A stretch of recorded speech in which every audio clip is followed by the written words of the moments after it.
रेखा जी अभी अभी अपने पति मुकुल जी के लिए कॉफी बनाकर किचन से निकली ही थी कि सामने से लता को आता देखकर उनका पारा चढ़ गया। रेख जी, जब सारा काम हमें ही करना है तो तुम्हारा क्या काम है यहाँ? तुम्हें पता नहीं है कि हमें सुबह उठते ही कॉफी पीने की आदत है? लता, मां जी मैं आ ही रही थी लेकिन रवि को जल्दी ऑफिस जाना था, उनके कपड़े प्रेस करने में टाइम लग गया। रेखा जी, बस हर बात में बहाना पहले ही तैयार रहता है। लता को शादी करके आए अभी केवल 4 महीने ही हुए थे। यहाँ आकर उसे ऐसा लगने लगा था जैसे किसी जेल में आ गई है। उसे कहीं जाना हो तो परमिशन लेनी पड़ती थी। कोई गलती हो जाए तो पनिशमेंट मिलता था।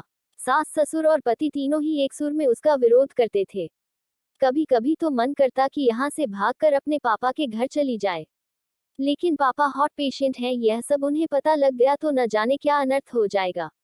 यही सोचकर सब बर्दाश्त करती रहती थी। लता ने जल्दी जल्दी सबके लिए नाश्ता बनाया, उसके बाद रवि को टिफिन पैक करके दे रही थी। तभी रवि ने आवाज दी। रवि, लता क्या कर रही हो? इतना टाइम नहीं है मेरे पास, कार चला के नहीं जाना है? मेट्रो में कितना समय लगता है तुम्हें पता है? जरा सा लेट पहुंचो तो ऑफिस में सुनना पड़ता है। रवि की एक एक बात इस बात की ओर इशारा था कि उसके पिता ने कार नहीं दी थी, लेकिन वह अब सब सुन लेती है।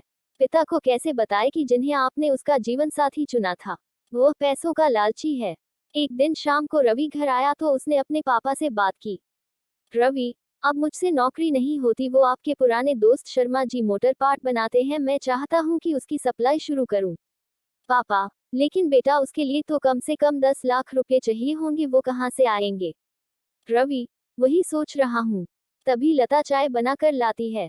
रवि, लता तुम अपने पापा से कुछ पैसे उधार ला सकती हो। लता का सब्र जवाब दे चुका था। रोज रोज के तानों से दुखी होकर उसने जवाब दिया। लता, रवि, मेरे पिता के भरोसे मत रहना, उन्होंने मेरी शादी करके अपना फर्ज पूरा कर दिया। अगर आपको नौकरी करने में दिक्कत है तो मुझे जॉब करने दो, दोनों मिलकर कमाएंगे। यह सुनकर रवि का पारा चढ़ गया। रवि, क्या बकवास कर रही हो? ज्यादा जुबान चलने लगी है।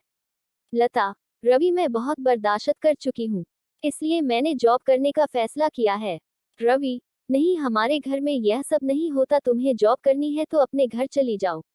लता, मुझे पता था आप यही कहेंगे। मैंने वकील से बात कर ली है, मैं जल्द ही तलाक ले लूंगी।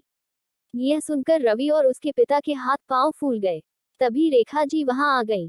रेखा जी, देख लिया बहू को सिर पर चढ़ाने का नतीजा, निकाल दे इसको घर से बाहर। लता, ठीक है मैं पुलिस को फोन कर देती हूँ, आप मेरा सारा सामान और दहेज वापस कर दीजिए, साथ ही हर महीने अपने पति की कमाई का आधा हिस्सा मैं कोर्ट से ले लूंगी। इस मकान में भी मेरा हिस्सा है, आधा मकान मेरे नाम कर दीजिए। रेखा जी, सुनो ये क्या कह रही है? मुकुल जी, बेटी ऐसी बातें क्यों कर रही है? आज के बाद हम तुझसे कभी कुछ नहीं कहेंगे, तू अपने कमरे में जा। लता, नहीं पापा जी, बहुत बर्दाश्त कर चुकी मैं, अब मुझसे ये दिन भर के ताने बर्दाश्त नहीं होते। आप लोग इतने लालची होंगे ये मैंने कभी सपने में भी नहीं सोचा था। रेखा जी, इसके बाप को फोन करके बुलाइए, इसके मुंह लगने से अच्छा है उनसे डायरेक्ट बात करते हैं। लता, मान जी मेरे पिता हॉट पेशेंट हैं, अगर इस बात को सुनकर उन्हें कुछ हो गया तो इसके जिम्मेदार आप लोग होंगे। रवि, ये तुम्हें क्या हो गया? आज से पहले तो तुमने कभी ऐसी बात नहीं की। लता, मैं आज तक आपके और मम्मी पापा जी के हर ताने को बर्दाश्त करती रही। 20 लाख रुपए मेरे पापा ने शादी में खर्च किए, फिर भी आपको कार चाहिए, बिजनेस करने के लिए पैसा चाहिए। लता ने उसी समय अपना सामान पैक किया और घर छोड़ दिया। जाने से पहले उसने अपने सास ससुर और पति तीनों को कहा, लता, अगर मेरे पापा को आपने कुछ बताया तो मैं आपको अरेस्ट करा दूंगी। तलाक का नोटिस आपको मिल जाएगा, चुपचाप साइन कर देना। लता वहां से निकलकर अपनी एक सहेली के फ्लैट में पहुंच गई। एक दिन पहले उसी ने उसे हक के साथ अपना आत्मसम्मान बचाने के लिए समझाया था।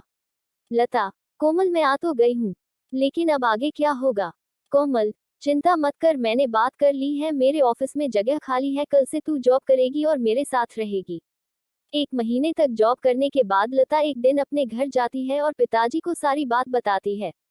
उसकी बात सुनकर उसके पिता कहते हैं, पिता, बेटा मुझे तूने क्यों नहीं बताया? लता, पापा आपने मेरे लिए बहुत कुछ किया है, अब मैं आपको परेशान करना नहीं चाहती थी। पिता, बेटी मैं इतना कमजोर नहीं हूँ, तू चिंता मत कर, घर आ जा। लता, नहीं पापा मुझे कुछ समय दीजिए, अपने पैरों पर खड़ा होने दीजिए, अपनी एक पहचान बनाने दीजिए। कुछ ही महीने केस चलने के बाद रवि और लता का तलाक हो गया। रवि को पूरा दहेज और 30 लाख रुपए देने पड़े, साथ ही हर महीने अपनी सैलरी का एक हिस्सा वह कोर्ट में जमा करवाता था।